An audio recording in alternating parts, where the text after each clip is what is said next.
এক নাম্বার প্রশ্ন, ভোটার তালিকায় নাম বজায় রাখতে গেলে কি বার্থ সার্টিফিকেট বা জন্ম শংসাপত্র দেখানো বাধ্যতামূলক?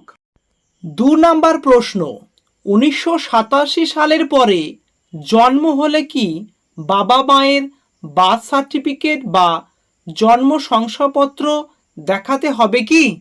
৩ নাম্বার প্রশ্ন, বার্থ সার্টিফিকেট না থাকলে অন্য কোনো নথি বা কাগজপত্র চলবে? যদি চলে তাহলে কোন কোন কাগজ? ৪ নাম্বার প্রশ্ন, কাদের কাদের কোনো কাগজপত্র দেখানোর দরকার পড়বে না, এদের তাহলে কি করতে হবে? ৫ নাম্বার প্রশ্ন, যদি আমার ভোটার কার্ড থাকে কিন্তু আমি কোনো কাগজ দেখাতে না পারি তাহলে আমি কি নাগরিকত্ব হারাবো? বিহারের পর এবার বাংলার পালা।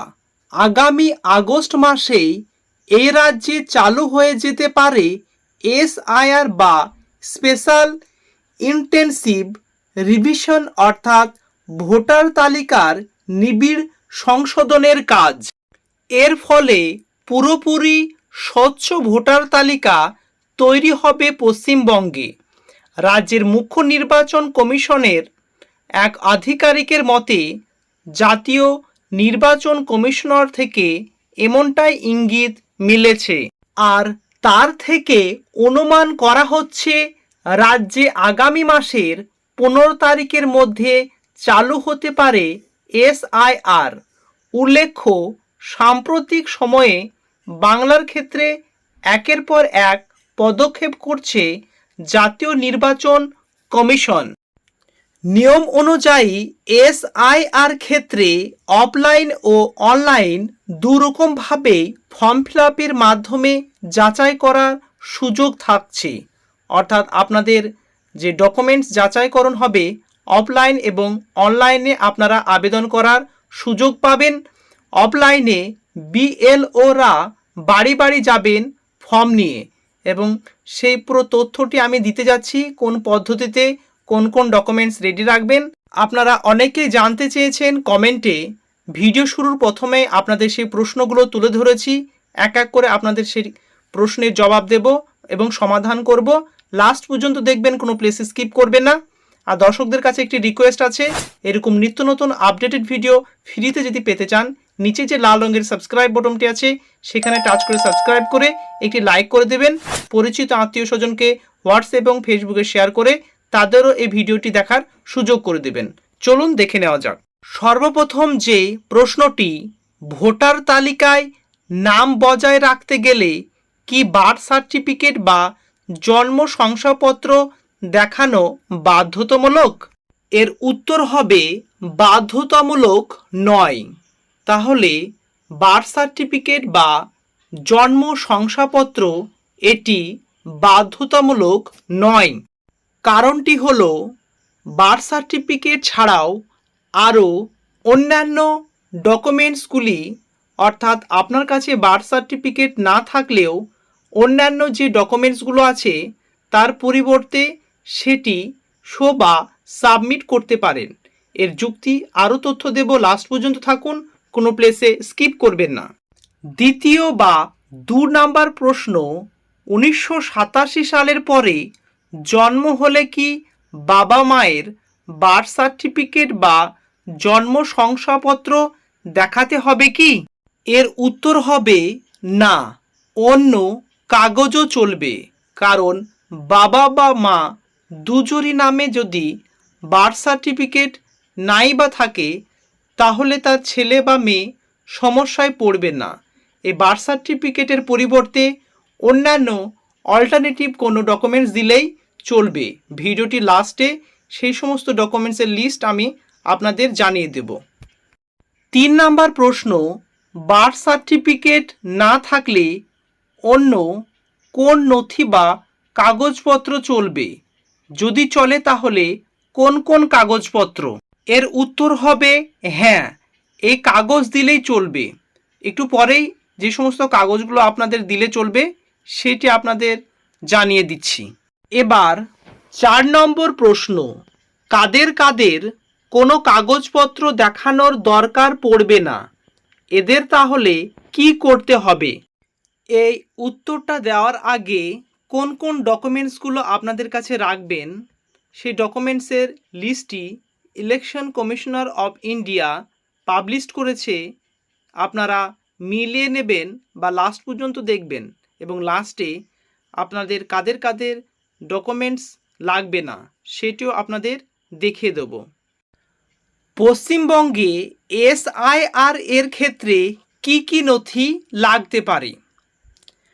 যে কোনো পরিচয়পত্র কেন্দ্রীয় সরকার, রাজ্য সরকার, রাষ্ট্রায়ত্ত সংস্থার কর্মী, পেনশন প্রাপকের পেনশন পেমেন্ট অর্ডার, এগুলির মধ্যে যে কোনো একটি থাকলেই যোগ্য।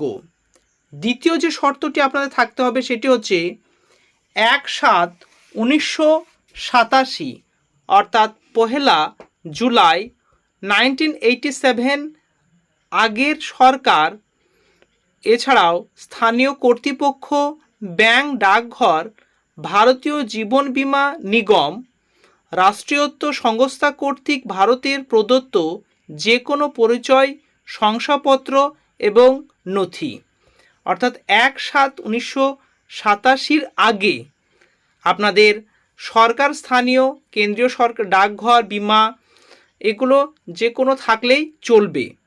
উপযুক্ত কর্তৃপক্ষ কর্তৃক প্রদত্ত জন্মের শংসাপত্র বা বার্থ সার্টিফিকেট, অর্থাৎ আপনার কাছে বার্থ সার্টিফিকেট বা জন্ম শংসাপত্র থাকলেও চলবে। তারপরে হচ্ছে পাসপোর্ট, যদি আপনার কাছে পাসপোর্ট থাকে তাহলেও হবে।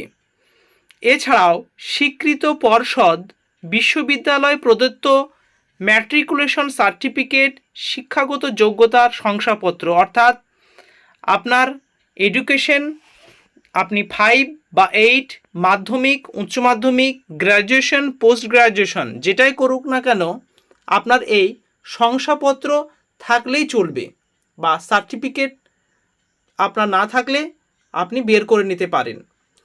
রাজ্যের উপযুক্ত কর্তৃপক্ষ কর্তৃক প্রদত্ত স্থায়ী বাসস্থানের শংসাপত্র, অর্থাৎ রাজ্য থেকে আপনাদের যে রেসিডেন্টাল সার্টিফিকেট সেটি আপনি সংগ্রহ করবেন। লোকাল কোনো পঞ্চায়েত থেকে বা লোকাল কোনো শংসাপত্র কার্যকর হবে না, জাস্ট রাজ্য যে স্বীকৃত অনলাইনে শংসাপত্র দেওয়া হয় সেটি সংগ্রহ করে রাখবেন। বনভূমি অধিকার শংসাপত্র, অর্থাৎ বনভূমি অনেকেই বসবাস করে তাদের যে শংসাপত্র আছে সেটা প্রযোজ্য।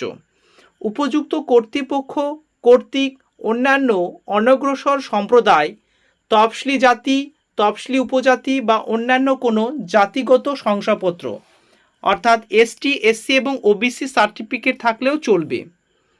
তারপরে যেটি আছে জাতীয় নাগরিক পঞ্জি, অর্থাৎ এনআরসি যাদের ক্ষেত্রে হয়েছে, অর্থাৎ যে সমস্ত স্টেটে এনআরসি হয়েছে, যেমন আসামে হয়েছিল, সেখানে আপনাদের এনআরসি যদি পঞ্জীকৃত থাকে, তথ্য থাকে, সেটিও আপনি দিতে পারেন।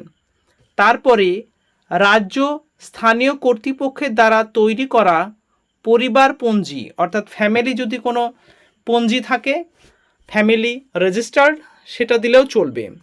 কোনো জমি বাড়ি বরাদ্দের সরকারি শংসাপত্র বা জমি বা বাড়ির দলিল, অর্থাৎ আপনার জমি বা বাড়ি যদি দলিল থাকে তাহলে আপনি এই সুবিধা পাবেন। প্রাথমিকভাবে এই নথিগুলি প্রযোজ্য পড়তে পারে নির্বাচন কমিশনের তরফে বিজ্ঞপ্তি জারি করা হলে, সেখানে নথির সংখ্যা বাড়তে পারে। উপরে লেখা তালিকায় নথিগুলির মধ্যে একটি, দুটি বা তার বেশি প্রয়োজন হতে পারে, জন্মসালের ওপর নির্ভর করে। বর্তমানে বিহারে হয়েছে, আপনারা সকলেই জানেন, এবং আগস্ট মাস থেকে ওয়েস্ট বেঙ্গলে সেই শুরু হয়ে যাবে। তাই এসআইআরের যে সমস্ত ডকুমেন্টসগুলো আপনারা রেডি রাখবেন অল্টারনেটিভ হিসাবে, সেগুলো আপনাদের এই লিস্টটি আপনাদের কাছে জারি করলাম। পরবর্তীকালে আমাদের রাজ্যে যখন নোটিফিকেশানটি জারি করে দেবে, আগস্ট মাসের মোটামুটি সেকেন্ড উইক থেকে শুরু হবে, তখন এর সঙ্গে দু একটা ডকুমেন্টস আরও অ্যাড হতে পারে। সো দর্শক বন্ধুরা বুঝতে পারলেন এসআইআর রাজ্য সরকার একটি গুরুত্বপূর্ণ। যারা দেখছেন অবশ্যই আপনারা এই ডকুমেন্টসগুলো রেডি রাখবেন এবং আপনার পরিচিত আত্মীয় স্বজন যাদের সমস্যায় পড়েছে, ডকুমেন্টস নেই, তাদেরও আপনারা সাহায্যের হাত বাড়িয়ে দেবেন। দর্শক বন্ধুরা, রাজ্য সরকার এবং কেন্দ্রীয় সরকারের বিভিন্ন আপডেটেড ভিডিও রেগুলার পাওয়ার জন্য চ্যানেলের সঙ্গে যুক্ত থাকুন। আর এই ভিডিওটি হেল্পফুল হলে একটি লাইক করে দেবেন। কোন জেলা থেকে দেখছেন কমেন্টে জানাবেন। পরিচিত আত্মীয় স্বজনকে হোয়াটসঅ্যাপে, ফেসবুকে শেয়ার করে তাদেরও দেখার সুযোগ করে দেবেন। Thank you very much. See you next video. 4 নম্বর প্রশ্নের উত্তর সবশেষে দেব বলেছিলাম। কাদের কাদের কোনো কাগজপত্র দেখানোর দরকার পড়বে না, এদের তাহলে কি করতে হবে? যাদের 2002 সালে নাম ছিল তাদের কোনো ডকুমেন্টস দেওয়ার প্রয়োজন পড়বে না। এর কারণটি বলছি, 2001 সালে জানুয়ারি মাসে এই ইলেকট্রো রোলিংটা চলেছিল এবং 2002 সালে এটি শেষ হয়েছিল। কিন্তু বর্তমানে বিহারে বলেছে 2003 সাল পর্যন্ত। আপনারা একটু আপডেটটা শুনে রাখুন। 2003 সাল চলছে বিহারে, কিন্তু 2002 সাল পর্যন্ত চলেছিল, অর্থাৎ 2002 সালে এই ইলেকট্রো রোলটি চলেছিল পশ্চিমবঙ্গে। তো এই 2002 সালে যে তালিকাতে আপনার নামটি থাকলে তবে আপনার কোনো ডকুমেন্টস প্রয়োজন পড়বে না, এবং বিএলওরা যখন আপনার বাড়িতে আসবে তখন এই লিস্টে নামটি থাকলেই আপনাকে একটা ফর্ম দেওয়া হবে এবং সেই ফর্মটি ফিল আপ করতে হবে। পরবর্তী ভিডিওটিতে সেই ফর্মটি ফিল আপ করে দেখাবো। তাহলে 2002 সালে এই তালিকা যাদের যাদের নাম ছিল তাদের কোনো ডকুমেন্টস দেওয়ার প্রয়োজন পড়বে না। আর বর্তমানে যেটি বিহারে সেটি হয়েছিল 2003 সালে। তাহলে বিহারে 2003 সালের আগে, আর আমাদের পশ্চিমবঙ্গে 2002 সালের যে ভোটিং লিস্ট পাবলিশড হয়েছিল সেই লিস্টে আপনার নামটি থাকলে সমস্যার সম্মুখীন আপনাকে হতে হবে না। আপনাদের বিএলও তরফ থেকে একটি ডকুমেন্টস দেওয়া হবে, ফর্ম ফিল আপ করতে দেওয়া হবে। সেই ফর্মটি জমা করলেই আপনি হয়ে যাবেন ভারতের একজন নাগরিক। দর্শক বন্ধুরা, পরবর্তী ভিডিওটিতে আপনাদের সেই ফর্মটি ফিল আপ করে দেখাবো। চ্যানেলের সঙ্গে যুক্ত থাকুন নিচের দিকে লাল রঙের সাবস্ক্রাইব বাটনটি ক্লিক করে। Thank you very much. See you next video.